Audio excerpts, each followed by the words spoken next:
مساء الفل والسعادة على كل حبايبي مستمعي راديو صوت العرب Arab Voice من كل مكان.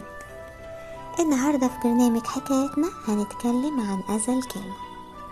للأسف في ناس بتتسابق على كده وبيتباهوا جدا بالأذى. أصلا النهاردة قلت لفلان كلام يا لهوي زي السم كان هيموت وهو قاعد. أصلا النهاردة عايرت فلان بحاجة كده وعرفته مقامه. اصل احنا بقى النهاردة قعدنا نتريق على واحدة او واحد لدرجة يعيني من الكسوف وشهم اصفر وكانوا هيموتوا من الكسفة. الناس للأسف بقت بتتسابق وتتباهى بالأذى اللي بالكلام. ما يعرفوش ان الكلمة مش بتتنسي، ما يعرفوش ان الكلمة اساس كل حاجة. كلمتك اللي هتقولها بلسانك دي ممكن تتحكم في مصيرك في الدنيا والآخرة.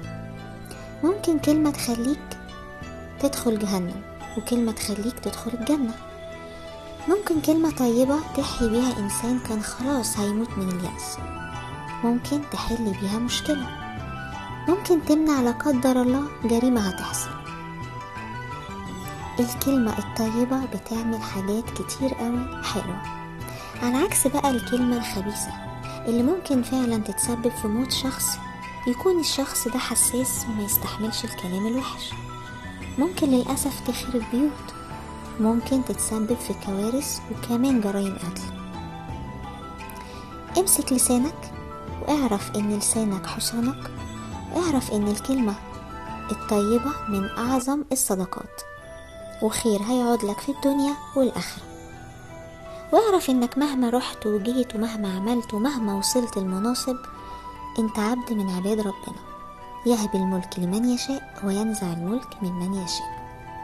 محدش ليه في نفسه حاجة.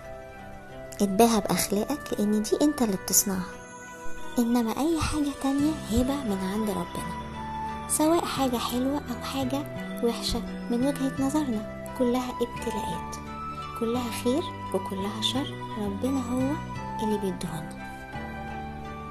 اتباهى بأخلاقك، اتجمل بأخلاقك وبلسانك الطيب، لأن الكلمة الطيبة صدقة والدين معاملة. للأسف وقت حلقتنا خلص بسرعة. يا رب تكون الحلقة عجبتكم. مع تحياتي بسمة الجوخي.